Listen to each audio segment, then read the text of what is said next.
Once upon a time, there was a poor and foolish miller. His only treasure was his pretty daughter, but the miller did not want everyone to know that they were very poor. So he told all the people in the land that his daughter could spin straw into gold. One day the king heard about the miller's tale, so he sent for the miller's daughter, who was very frightened because she knew that she could not spin straw into gold. But she did not have the courage to tell the king. The king led the girl to a room filled with straw. The only other things were a stool, a spindle, and a few reels. Now, turn all this straw into gold for me, and have it done by morning, said the king, and he locked the door. The miller's daughter began to cry, for she knew that if she did not do as the king ordered, he would have her killed. She put her head in her hands, and she cried. At that moment, the door came open, and in walked the funniest little man she'd ever seen. He was only 12 inches high, and had a long, pointed nose and ears to match. "Why do you weep so much, my pretty one?" he said. "Alas," replied the girl, "I have to spin all this straw into gold by the morning, or I will die." And she confessed that she did not know how. "Oh, but I do," said the little man.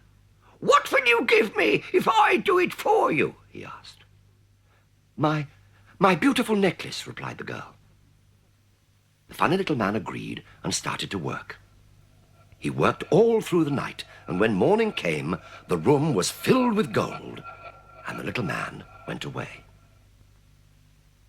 The king arrived and was very surprised to see all the gold.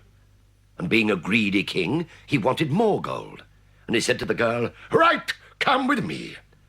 And he took her into another room, much bigger than the first, with even more straw.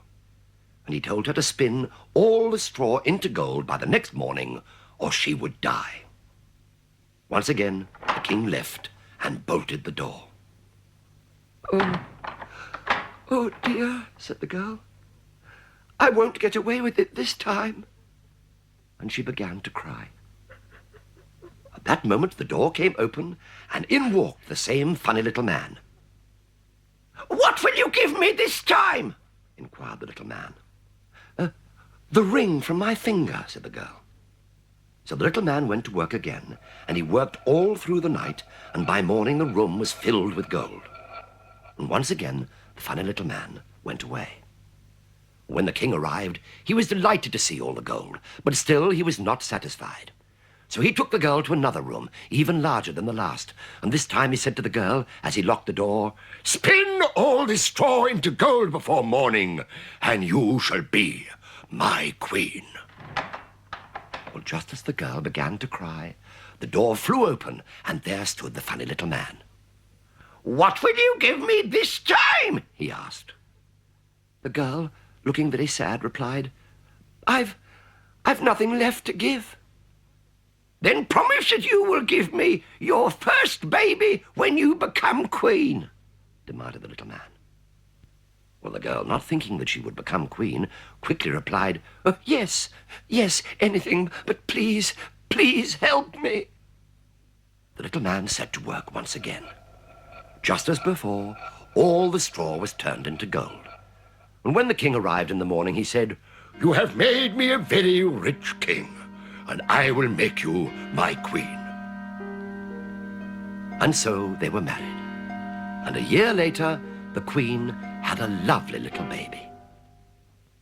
One day, while the queen was attending her child, up popped the little man that she had not seen for so long. "I've come to collect what you promised," he said, pointing to the baby. Well, the queen, not wanting to keep her promise, offered the funny little man all the riches in the land instead of the child. "No," he said, "no, I want a human child more than a kingdom and more than riches." At this the queen wept, and the little man began to take pity on her. "I'll give you 3 days," he said, "and in those 3 days, if you guess my name, you can keep your child." Well, the Queen lay awake all night, thinking what the little man's name could possibly be. In the morning, she sent a messenger to seek everyone's name in her kingdom. Next day, when the little man returned, she called out the names on her list, but his answer was always, "No, that is not my name." On the second day, the messenger was sent to the neighboring country and returned with all the strangest names ever heard of. When the little man arrived, the Queen went through the whole list, but his reply was always the same. "No, no, that is not my name." On the third day, it was late when the messenger returned. "I've not been able to learn any new names," he said. "But on the way home, I came to an high mountain at the end of the forest, and there was a fire burning, and dancing around the fire was the funniest little man I ever seen. And while he was dancing around the fire, he sang these words: 'Although today I brew and bake, tomorrow the Queen's child I'll take. This guessing game she will never win, for my name is Rumpelstiltskin.'" When the Queen heard this, she knew it was the funny little man.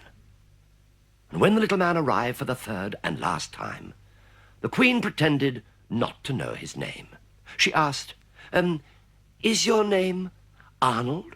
"No, no," said the little man, "no." "Then it must be Cedric or Humphrey," said the Queen. "No, no," said the little man. "Then it must be Rumpelstiltskin."